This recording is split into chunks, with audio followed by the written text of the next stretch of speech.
All right, so hi everyone. I'm Alessandro. I'm a PhD student at the University of Leicester in the UK.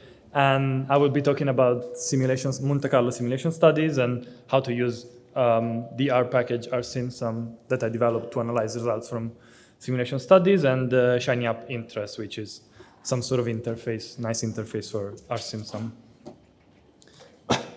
I'll start by defining what do we mean with Monte Carlo simulation studies. With Monte Carlo simulation studies, generally we refer to studies that are computer experiments and that involve generating data by pseudo-random sampling. In general, when we run a simulation study, we first start by generating some data from a known distribution. We define it so we know what is the truth in our data. Then we analyze the data, and once we have the results, we just compare it with the truth that we define at the first stage. This is in brief how a Monte Carlo simulation study is supposed to be, or just the process of a Monte Carlo simulation study. And of course, Monte Carlo simulation studies are really useful, especially in statistical and biostatistical research, as they can help us answering a lot of questions. For instance, we can assess the properties of an estimator in a finite sample. We can check whether confidence interval achieves the desired level of coverage. We can compare a new statistical method with an established one, and so on and so forth. And at the same time, we also know that simulation studies are increasingly popular. For instance, in the past 30 years, there has been a 30-fold increase in published paper where they mention Monte Carlo simulation studies in the title or in the abstract or in the keywords of the paper. However, we still find lots of issues in published simulation studies. A big issue is that Monte Carlo standard errors for the performance measures are often not computed, not reported, so we don't really have a way of quantifying the uncertainty around the estimated performance measures that we report. Reproducibility is a big issue. Often the code required to run the simulation study is not shared at all. And it's also important to have an efficient dissemination of results, as if we are very good at disseminating the results, we can drive the adoption of a new and promising method. We can also let other researchers know of promising directions where to direct their research and maybe the interest of future developments and so on. Just a quick disclaimer, I will not talk about how to plan, design, and run simulation studies. For that, I can refer you to a vignette in the rsimsum package that covers a full example from the beginning to the end, covering modeling survival data. And there's a recently published paper by Tim Morris, Michael Crowther, and Ian White that has been recently published in Statistics in Medicine at the beginning of this year. And it covers everything that you may want to know about simulation studies. Yeah, so enter rsimsum. Why do we need another package? In brief, well, there's a similar package in Stata, but as far as I know, there's nothing similar in R. And with this package, we can compute several performance measures, and we don't need to do any tedious calculation by hand. Hence, we don't risk making silly mistakes, given that these calculations sometimes can be kind of tricky. On top of that, Monte Carlo standard errors for each performance measure are computed and displayed by default. If you want, you can hide them, but you need to really get out of the way. The option to hide them is kind of hidden. So yeah, you should actually check them and report them. And on top of that, there are several options to produce quick plots, to iterate fast, and to explore the results in a really straightforward way. Excuse me. Okay, so the main function of the rsimsum package is named simsum. It takes a data argument that is the data set that contains the results of the simulation study. We need to define the column that contains the point estimates, the standard errors, the true value of the estimand, and then we can define, if we have in our simulation study, we can define methods, a variable that identifies methods being compared, data generating mechanism, and a bunch of other things.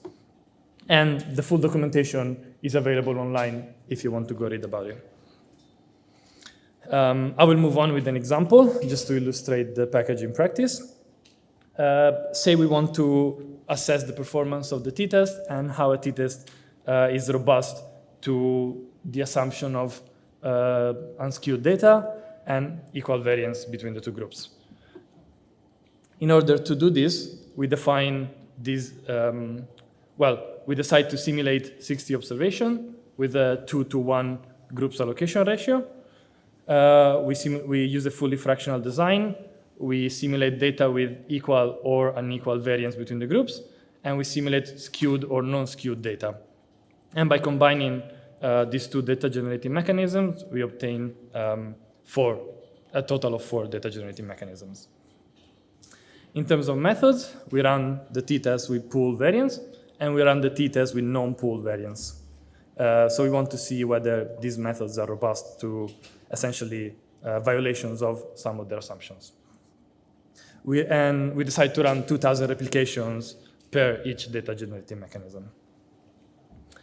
The data looks like this. We don't really have to focus on the details, but we have a variable named diff, which contains the point estimate. We have the standard error. We have the degrees of freedom from the t-test. We have a variable I that is indexing the replications. And we have a variable named dgm that contains the 4 data generating mechanisms. And we have a variable method that contains the 2 methods being compared, the t-test pooled and the t-test non-pooled. Okay, then we call rsimsum to this data. We define data. We say that we define that the point estimate is contained in diff, the standard error in SE, the true value of the difference is -1 between the groups.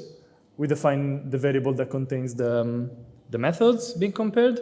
We define the data generating mechanisms, and we also define the t-test with non-pooled variance as the reference method to calculate some relative performance measures. X equals true will be necessary to produce some plots later on. And when we print this object, we obtain just a quick summary of the simulation study.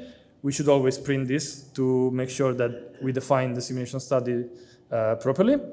And we can see, in fact, that we define the right method variable. We can see the 2 methods that are being compared. We can see which method was selected as the reference. We can see the data generating mechanisms. And we are also informed that Monte Carlo standard errors were computed. And this by default, we didn't have to define it anywhere. When we can summarize then the simulation study. And in this case, we can use the summary method. And there's an argument stats in which we can choose the performance measure of interest. In this case, we select bias. If we don't select anything, we get them all. I just selected bias because they all don't fit in a single slide. And then we get the table, essentially with a column per method. We get the estimated bias for this data generating mechanism. We get the Monte Carlo standard error for it. And it's really straightforward, essentially, to compare different methods, having them put side by side. And we can see that both methods estimate bias, the same bias. And this is expected as the t-test, when the variance is non-pooled, essentially adjusts the standard error of the test and not the point estimate. In fact, we can check coverage of this estimate. And here we start to see some differences. The non-pooled variance has higher coverage, while the t-test that is pooling the variance actually has lower coverage when the variances were unequal between the 2 groups. And this is also expected given what we know about the t-test. The following performance measures are implemented and can be computed using rsimsum. we can obtain bias, we can obtain empirical standard errors, relative percentage increasing precision, model-based standard errors, relative percentage error in model-based standard errors, mean squared errors, coverage probabilities, power, and so on. In the paper by Tim Morris and others, we can find a clear description and interpretation of each one of these performance measures that we can obtain with rsimsum. As I was mentioning before, it's really straightforward to obtain plots.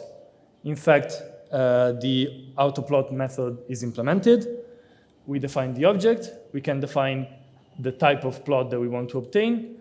And in this case, we're just plotting the point estimates for each method. And we have the comparison t-test on the x-axis with non-pool variance on the x-axis, and t-test with pool